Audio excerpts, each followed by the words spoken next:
Okay, awesome. I think we are live right now. So I'll just wait a couple seconds for people to hop on.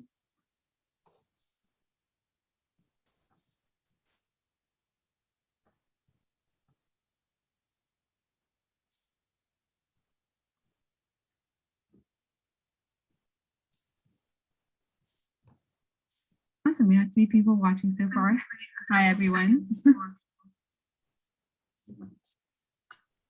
So I guess we can get started a little bit. So I just wanted to say hi, everyone. Welcome to our live Q&A about research at UNH. With me are a couple students and staff from our research center, and we'll be answering any of your questions. So feel free to use the chat below to ask any questions that you have, and we'll answer it for you. We'll quickly do introductions. So we'll start off with Paul Sang. Do you want to just introduce yourself real quick? Yes, thank you, Grace. Hello, everybody. Welcome. My name is Paul Sang. I actually wear 2 hats on this campus. Currently, I am the Director of Undergraduate Research, which is the Hamill Center for Undergraduate Research. But I also am a teaching faculty. I'm a professor in molecular, cellular, and biomedical sciences in the College of Life Sciences and Agriculture, and ask lots of questions about research, and hopefully I can answer them. Awesome, thank you. I'll go next. My name is Grace. My major is math education. I'm a senior and I'm on the Durham campus. The research that I've done was related towards teaching social justice to elementary age students. But I'll hand it off to Rachel.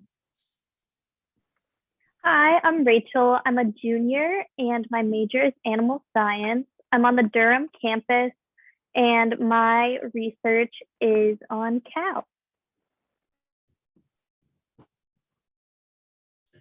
And then we can hand it off to Sydney. Hi, my name is Sydney. I am a junior here at the Durham campus of UNH. My major is Women and Gender Studies, but I did my research while I was in the College of Health and Human Services for social work. And it was looking at how students who had part-time jobs, full-time jobs, dealt with the transition to online learning during the COVID pandemic. Awesome, thank you. Then next I see on my screen is Jake. Hi everyone, I'm Jake. I'm also a senior here at UNH on the Durham campus. I'm majoring in business administration, and my research has to do with college enrollment and how the COVID-19 pandemic has affected that. Yeah. Then I see Carolina. Hi, my name is Carolina. I use she, her pronouns. I'm a senior in environmental engineering, and my research is around civil and environmental engineering in the Manchester location. Awesome. Then Raymond. Hi, my name is Raymond. I am actually a post-bac, so I'm in an associate's degree program. And my class is kind of up in the air. I don't really have, senior or junior kind of classes, but and I'm on the Manchester campus, and I do most of my research in microbiology. Awesome. And then lastly, Sydney. Hi, I am also on the Manchester campus. I'm a graduate student. I graduated in December and joined the Master's in Biotech program here. My research is also mostly in microbiology, specifically antibiotic discovery. Thanks. So I just want to, before we start off with questions, I just wanted to say, or first start off by saying that at UNH, research exists in all disciplines. So I know it's really common to think about research in the labs and sciences, but we have a lot of research in like music, education, business, and a lot more. And obviously with the people on our Zoom call right now, you can see that. So we'll just start off with the first question. And the first question is, how did you get involved in research? So I can start that off. Because I'm math education, I knew I didn't really want to go on the actual mathematics research route. I was interested more towards like the education. So when I asked my professor if there was a teaching assistant position available, because the class that I took, I just loved, she was really enthusiastic and happy that I asked, but there wasn't a position available. So she asked me if I wanted to hop on board with her research she was doing. And I thought that was a once in a life opportunity. So I agreed, and that's kind of how I got started. So I started my research my sophomore year, and I would say it ended around towards like the end of my junior year. Rachel, do you want to go next, or is there someone else? Yeah, sure. So I am hoping to attend veterinary school after I finish my undergraduate degree. And at the beginning of this semester, I was talking with my advisor on what she thought would be some good next steps for this year to advance that goal. And she suggested that I take ANSI 795, which is an investigation course we offer here that allows you to get involved in different kinds of animal science research. And that's how I got involved with the research at our Fairchild Dairy for this semester. And then I will continue with another study under the same doctor this coming summer.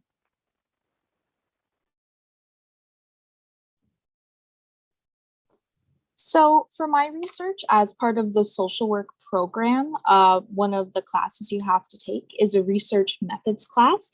And so for my term project, I worked with a couple fellow students in order to develop this research project. And we really were able to get as far as we could because of our professor, who is currently doing research at UNH in outdoor behavioral health and science, and sort of looking at alternative therapies. And it basically is because he gave us a lot of really great guidelines and a place to start. Jake, do you want to go next? So the way I got involved with research was I'm a part of the Paul Honors Program here at UNH. In a kind of synopsis, it's different from the University Honors Program. It's specific to Paul College. If you're in the University Honors Program or get invited to it, you can, if you're in the Paul College, go to the Paul Honors Program. But pretty much as a part of the Paul Honors Program, you are required to do a thesis, which you can really kind of think of as just going down your own route and kind of figuring out what research you want to do and working with faculty advisor. I got involved that way. I'm again looking into college enrollment with one of the professors I'm working with in one of the classes I also have with them this semester, and just using a analytical programming called R to look into that enrollment data more on specifically. Thanks. And Carolina? Yeah, so as a senior in engineering, we are required to take a capstone class. And a capstone is basically like combining academics and like real world experiences together, in which you can get the most out of your courses at UNH. And so like example for mine, we're doing a combined sewer system at the city of Manchester. So it's a real life project that's costing us like hundreds of millions of dollars. So you're taking what you learned in maybe stormwater class, piping class, and taking that into the real world experience. So that's how we're required to do it, but it's a great experience to do before you graduate to get ready for the real world. Awesome. And then Raymond, do you want to describe how you got involved in research? Yeah, so actually Sydney and I have a very similar background. We were both in a class called the Small Microbial World, which is a investigatory class looking at finding antibiotics from soil bacteria. And, you know, we went through that class and we were just so enthralled by all the education in the class and the lab skills. And so we asked our professor, Dr. Cook, you know, if she was willing to, you know, do research afterwards. And she was just so open and, you know, willing to kind of take us on as research students. seemed too easy and too good to be true, honestly. But yeah, it was a start to many great years. And then lastly, Sydney. So where my story is kind of the same as Raymond, we were both in the same class. I can talk about our other research project that we started. That got started through Dr. Cook as well. She subscribes to the Tiny Earth Network, which is kind of like they write the protocols for research to their newsletter, and just saw the opportunity for students to get selected for to send a payload to the International Space Station, and suggested that we write an application and apply to that, and then we got selected. So it's kind of a crazy a chance that she saw it, and then we applied and we got in. Awesome. So people watching, feel free to put in the chat down below any questions that you have. Oh, we just got a question. So anyone can answer this, feel free. Can freshmen do research here on campus? And maybe that question can be more for Paul. Yes, absolutely. Freshmen can do research. What the Hamill Center programs entail is that not only all students, but all students in all majors, and they can start as early as the first semester, although I don't actually recommend that, because the first semester you're going to be here on campus, getting used to life on campus, getting used to your classes, making new friends, and just learning your new environment. But I absolutely think that once that's all said, that in the spring semester, you can certainly engage in research. There are many credit-bearing courses that you can take, and they are variable credit. So what that means is that rather than a four-credit class, which is the typical number of credits here at UNH for a class, you can actually take a research for 1 credit, and that have you work with a faculty mentor, and the research is for 3 hours a week. So it's really very soft opening to get you interested in research. And then once you're hooked, then you can do a lot more in addition to applying for grants that are offered by the Hamill Center. Yeah, we have another question for you, Paul, in the chat. How does one get involved in a research project as a first-year student? And so, like, does it depend on my major, on the college, or on the campus? Because I know we were talking about some of us are on the Manchester campus and some of us are on the Durham campus. Yeah, and so the Hamill Center is situated in the Durham campus, but several of our grant programs are open to UNH Manchester students. And typically, I do a lot of presentations during the fall semester, many of the introductory courses, and that's where I would talk about all the different research opportunities. But one of the best ways that a student can learn about research is actually through their academic advisor, if not through friends or your roommates or anyone in your dorm. And certainly in your classes, your instructors can actually provide you with a lot of information. And if all else fails, so to speak, you can definitely come to the Hamill Center, which is in Conant 118. And we would love to talk to you about research opportunities. And we've been around for 34 years.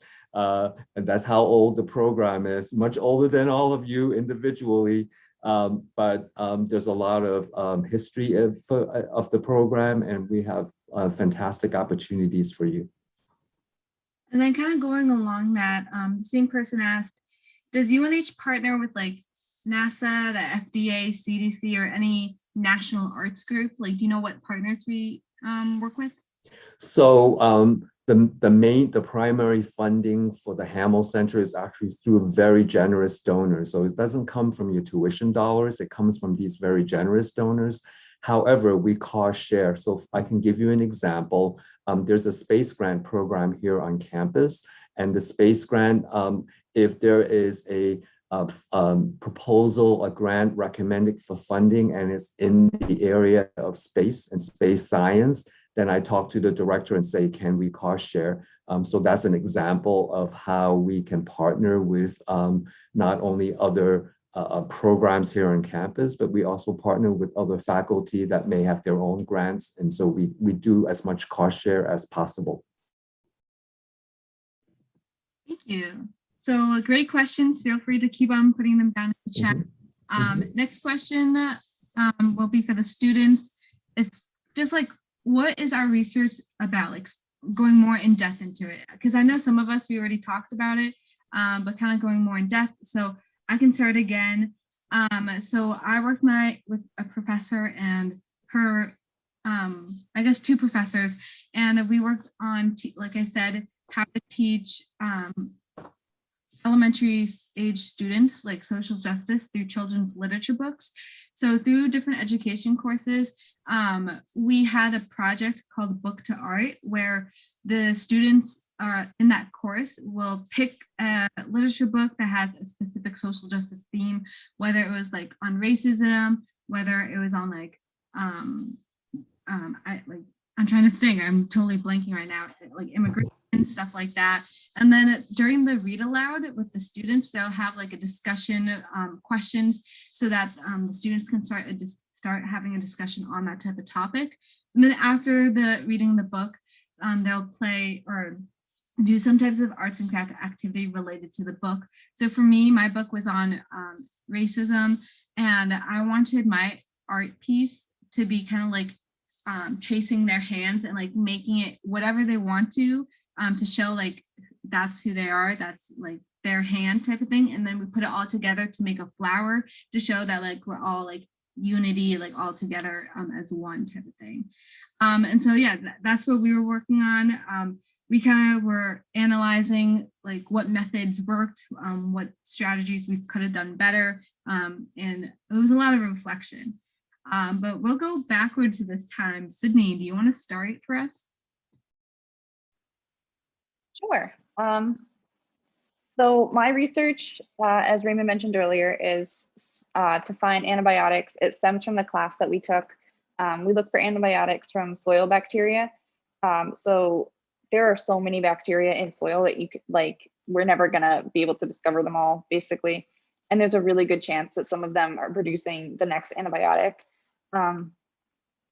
So we start with soil. We go through a series of lab processes that I won't walk you through because it's it's going to be dry. But basically, we find out which bacteria samples we have that are producing antibiotics. So far, we have over 100. We just don't know if they're novel. So once we find that they are producing antibiotics, we have to go through an identification process, which is kind of where I'm at in the research right now, is trying to identify these over 100 isolates and figure out if we can send them off to some pharmaceutical company and have them produce an antibiotic that could be distributed to people. So that's kind of where I am right now with it. I also have one of the opportunities that I've had through Dr. Cook and through being involved with the faculty at UNH, which is, you know, you should really get involved with them, is that I've been able to train other students on their research. So it kind of takes something off the plate of the professors. So they love to have you do it. And I've trained 2 people now, and I have other people joining this summer, the research team. And so I get to train them, which is really cool for my resume, and it's really fun. And it actually helps our professors out. So yeah. Awesome, thanks for sharing. Raymond. Yeah, so my personal research centers around bacterial diversity. It's kind of an ecological study, and it kind of came out of the same class that Sydney and I were in because it centers around soil bacteria. What I did is I took samples at different elevations on Mount Garfield in New Hampshire, which that's a plus of going to school in New Hampshire, is hiking here. It's wonderful.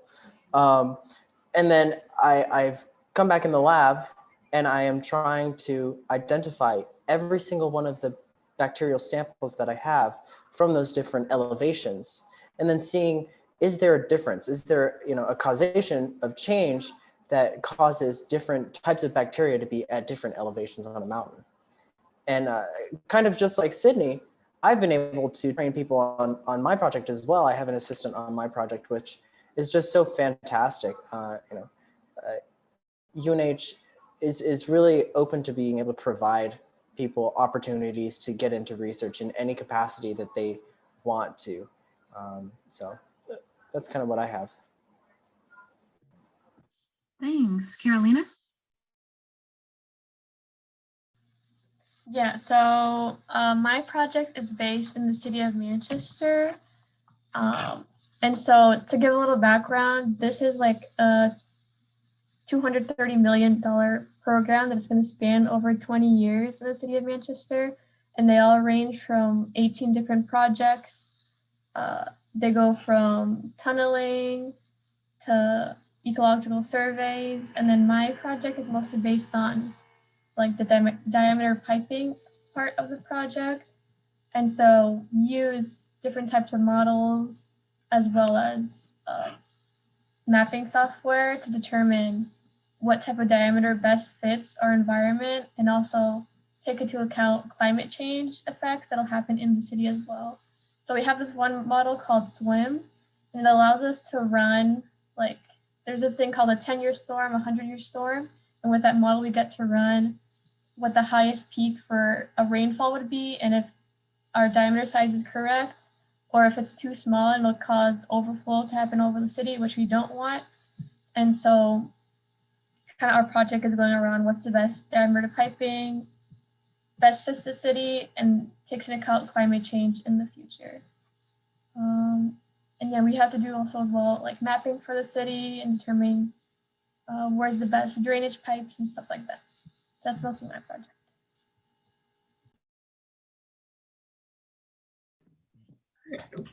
Okay, just want to make sure. So as I mentioned before, I'm doing research on just college enrollment, how has it been affected by COVID-19.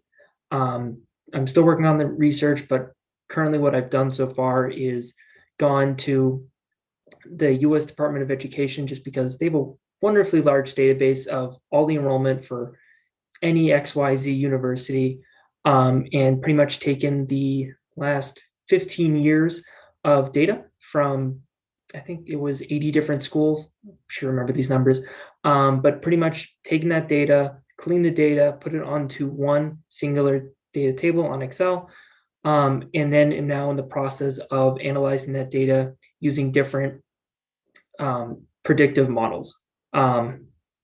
Again, to keep it so interesting, I'm not going to get into detail on the models, but I'm working with, again, my professor who's in a forecast analytics class for my business major on that work. And she's just kind of helping me through kind of how to model it. And then again, how to interpret those results later down the road. So, yeah.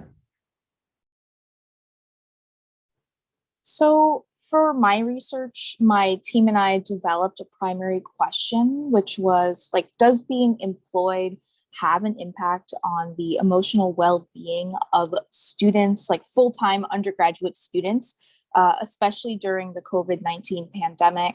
We have so much uncertainty and so many changes to our lives. And in the social work department, we really want to center our research on like how people are doing and like how people interact with one another and with their environment around them. So my team and I developed a survey using Qualtrics, which is software available for UNH students. And we used pre-existing like academic scales in order to measure using like a 1 to 5 kind of thing to see what students felt. We had 39 participants, which for a research methods class term project is actually like a good amount of people, which was really exciting. And then after we looked at and sort of analyzed the data that we had collected, we were able to do qualitative interviews with students who had federal work study like participation, meaning that they had jobs that were also kind of counted as financial aid. And one of our main goals was sort of to understand like the differences between students who have to put 100% into academics versus students who sort of have to split their attention between academics and working. And actually, one really good thing about, having this be a term project was that our results, we've already analyzed them, and I have presented them to my class. So we kind of found that there were slight differences in between the two different kinds of students in ways that we didn't expect. While there was no significant difference between students that were employed outside of the federal work-study program and students who were employed with the federal work-study program, we did find that there were significant differences between employed students and unemployed students, where actually unemployed students on average showed more stress and less capability to manage their time correctly, or not correctly, but manage their time and self-motivate for distance learning. So I'm doing research at the Fairchild Dairy, which is our dairy barn on campus. It's a really great resource that we're lucky to have. And I'm working under Nancy Whitehouse, and we're doing research about mycotoxins, which are chemicals produced by fungi that are common in a lot of feeds that we give to dairy cattle. And we're looking at the effects of a feed that is really high in mycotoxins versus a feed that's really low in them. And we take samples every other week of urine, blood, milk, and rumen samples, which is the cow's first stomach, and analyzing the different values of those samples compared to the diet that's really low in mycotoxins. There's a lot of different theories that the cow's body can adjust to mycotoxins over time, and this is a 10-week study. So we're going to see how the cows are affected.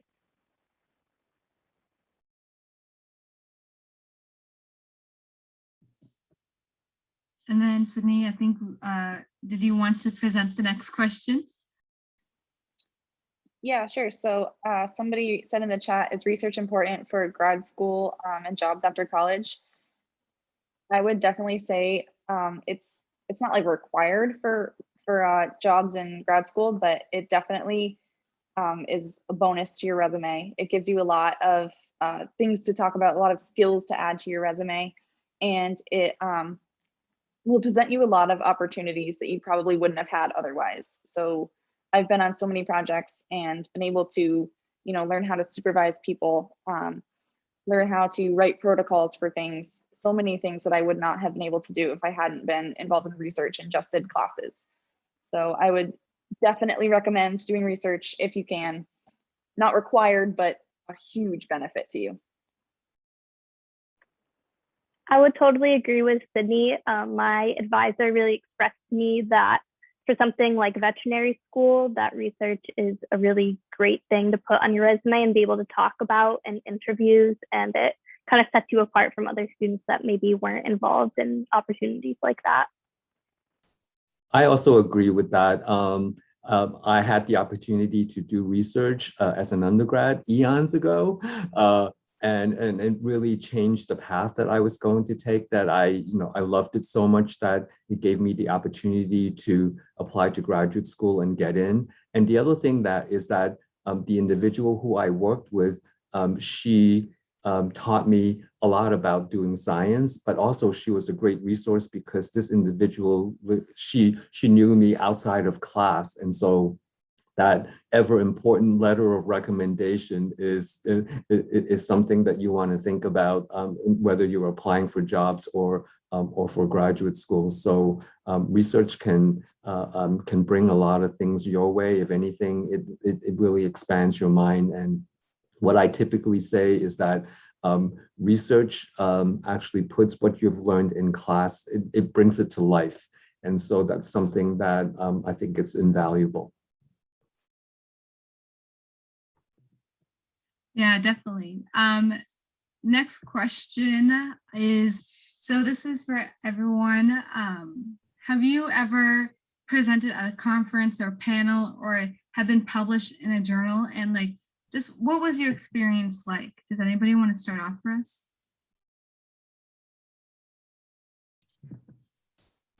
Do you want me to start off? So as an undergrad, I was not only lucky enough to actually participate in a research project, but I was lucky enough to actually be an author on a peer review paper. And I cannot describe to you the feeling of seeing your name on a paper. It's so great and so different. And so relative to the Hamill Center for Undergraduate Research, we actually have a research presentation grant that Grace applied for and got, and she was able to actually present work at a national conference or a local conference. It doesn't matter as long as a student is presenting his or her research. And conferences are great. I remember one of the very first conferences that I went to, I actually met my heroes. Like, you're reading papers and you become familiar with names of researchers, but then you don't know what they look like. But actually, when you go to the conference, you get to talk with them and you find out they're really great people and they're very supportive. So certainly that's a venue.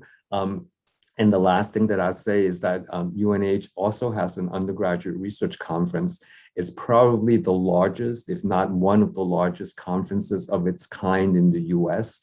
It started in the year 2000. So we have a pretty established program as well. And this year, despite the pandemic, we have a virtual conference and we have over 1,600 students presenting at the conference. So that's something that every UNH student can present at, and you can present every single year if you want. And it takes place the end of April. So here's a shout out. Go to Media Space when the channels open, and you could see all the wonderful research that students do at UNH. Yeah, so I actually, I've presented in the URC, but I've also been able to travel to a conference held by New Hampshire INBRE, who funds a lot of our research here at UNH Manchester. So they hold a conference every year at the Mount Washington Hotel. So I got to drive up there with a bunch of the other people that do research at UNH. And I think it was even paid for. We got to stay in a hotel room for a night. So we had we had presentations. We got to see professors present what research their students have been working on. Some students present some of their more intensive research. Then there were multiple poster sessions. So that's where I presented. I made a poster and had it brought down and got to stand with my poster and have professors and students from all over New Hampshire and even some other states come and talk. I got to talk about my research, which was really cool. I've made some really good connections through presenting at conferences too, which is definitely a benefit. Who've been able to further my research. So. Yeah, and I am actually currently working on writing a peer review publication.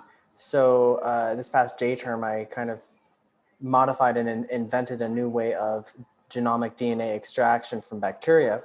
And so, I mentioned it to my professor and she said, that's a great opportunity to, publish and get into some different journals. And so, that's what I've been doing for the past couple of weeks. And Sydney helped out on that as well. So she'll be an author on that, and my research assistant, and of course my professors. But it's so exciting to, read all these research articles and then realize that you're writing one yourself and that your name eventually in someone's paper will say, Miller et al. It's cool.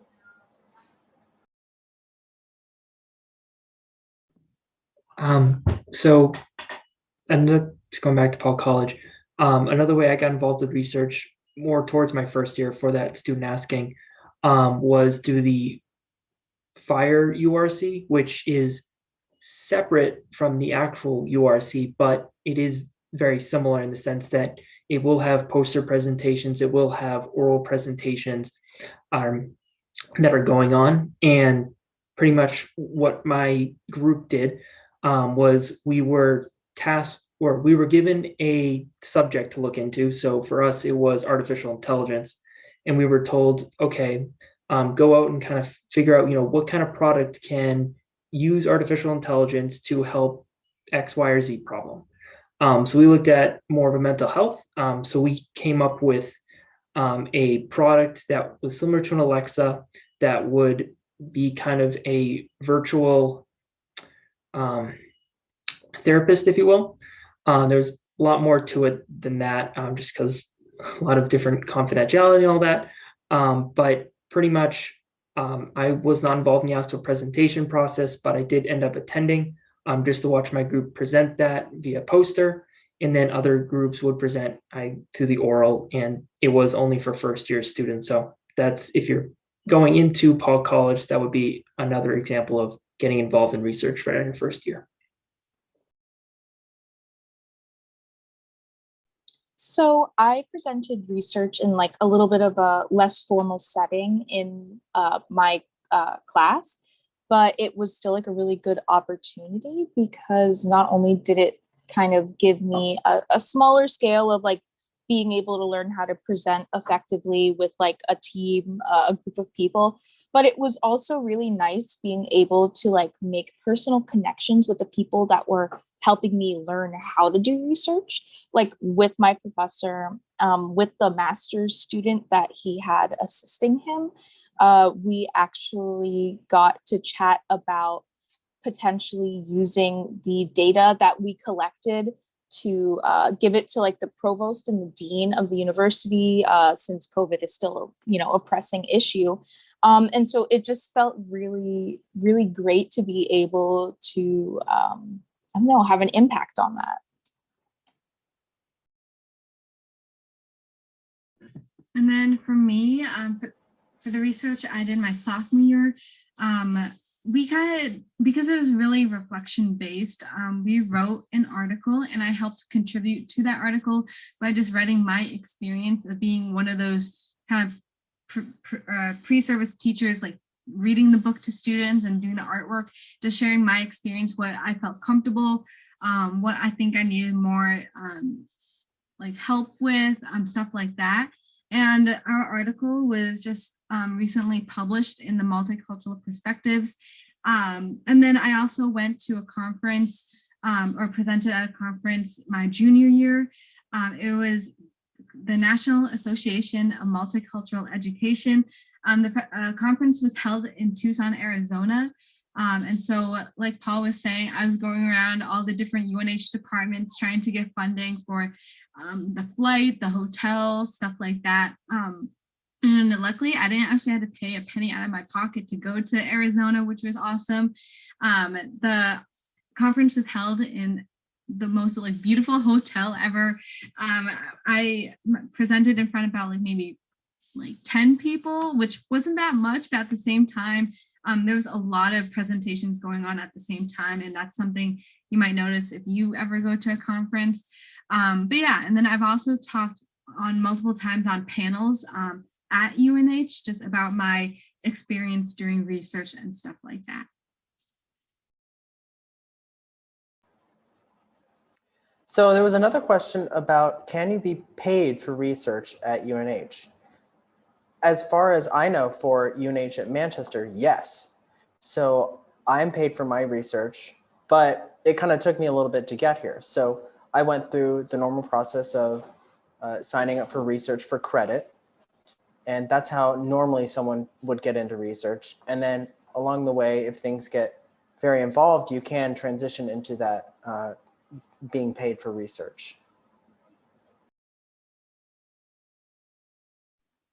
Yeah, so kind of I went along the same track as Raymond. We're paid off the INBRE grant, so I don't know exactly how that works at Durham, but I know that it's definitely a possibility at Manchester, and they kind of love to do it.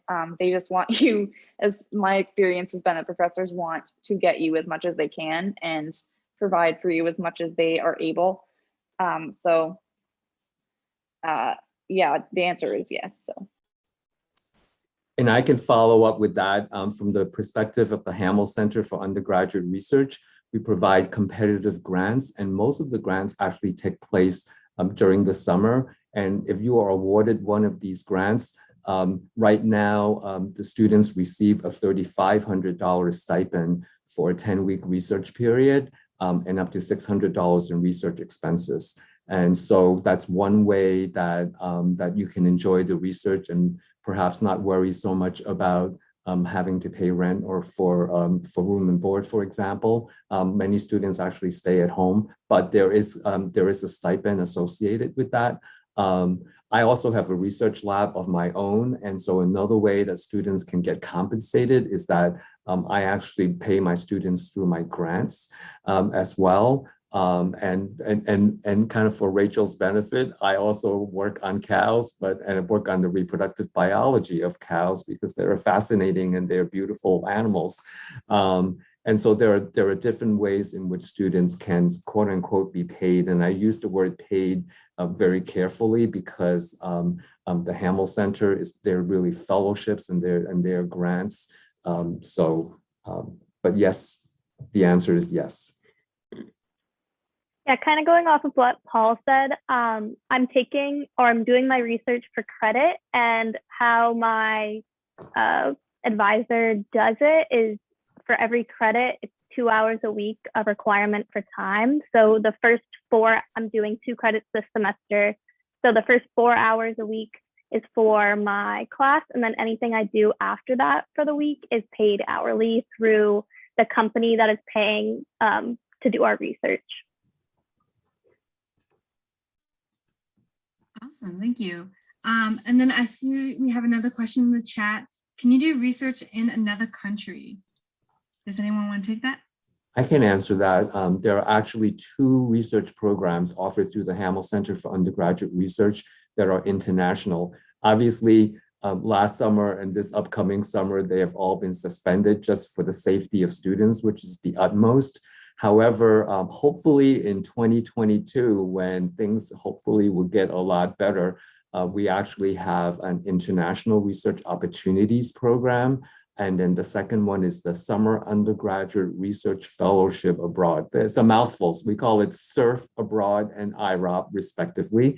And so those programs enable students to actually work with a faculty mentor or a mentor of let's just say, at the research site, and they also have a UNH mentor as well. And typically when I make presentations, I say that the likelihood is that there's been a UNH student on all the major land masses on Earth, not the moon yet, but on Earth, maybe with the exception of Antarctica.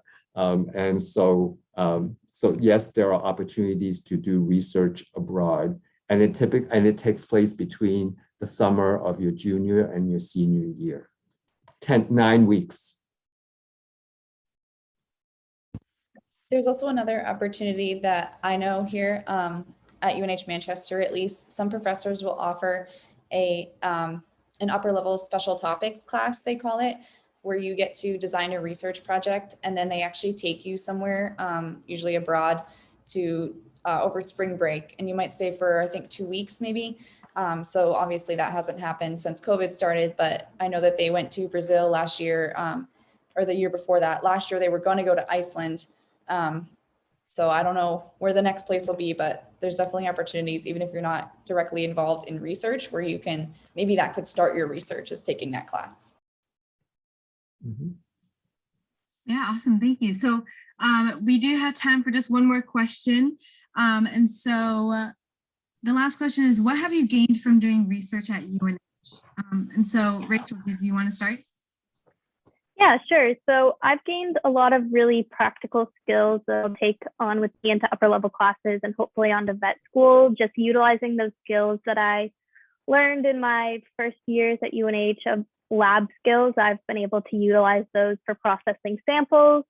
And I've also just gained a lot of hands-on experience that I didn't think I would get here at UNH. So it's been really amazing.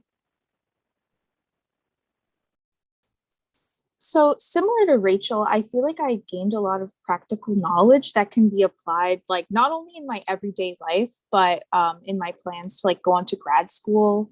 When developing the survey that I had been talking about before, I don't know, it just gave me like this feeling of accomplishment to be able to, you know, make something of my own that so many people saw and participated in. And also like being able to interview people, getting that experience in like asking questions and sort of looking at answers and contextualizing the answers and then figuring it out, it just felt really good. And it was a really fun experience. And I hope to keep doing more research throughout undergrad and into grad school. Yeah. Oh, what has research meant to me? That's a huge question. First of all, self-esteem. I have so much more self-esteem because I know I can do things so much better than I thought I could in an area that I want to, go into for my career. And besides that, kind of like what Sydney H was saying, is that interviewing skills, things like that, practical skills, interpersonal skills, there's a lot of communication that has to go on in research that is unlike what you can get in a classroom setting, really. And it prepares you for future employment.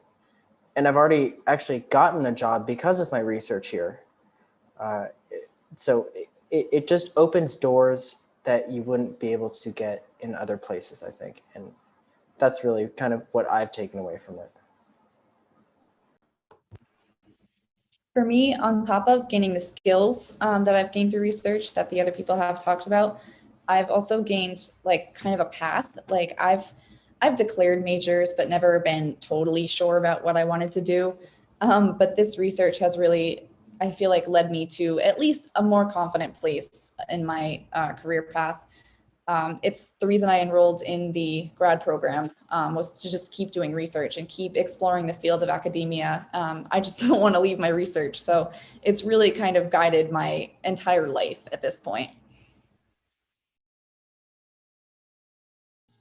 Yeah, and like I said before, with Capstone, it involves a lot of real life experience into what you're learning. And so with mine, I get to join in meetings between like the city of Manchester and the engineering firm.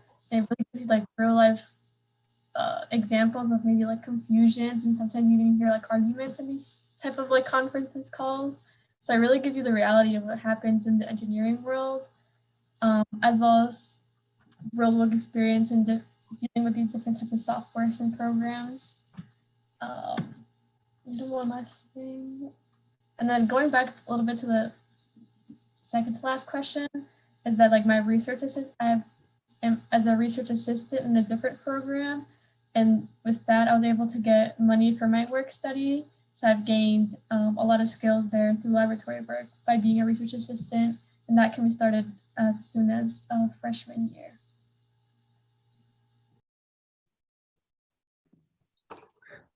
So pretty much I'm going to echo what a lot of people have already said, which is just being able to take, or I guess, practice what you learn, I guess is the easy way of putting it.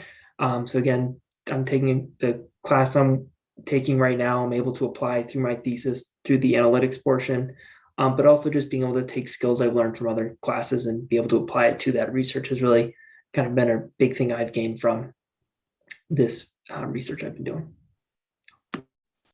Yeah, I agree with everybody. Everyone spoke so elegantly about just the benefits of doing research.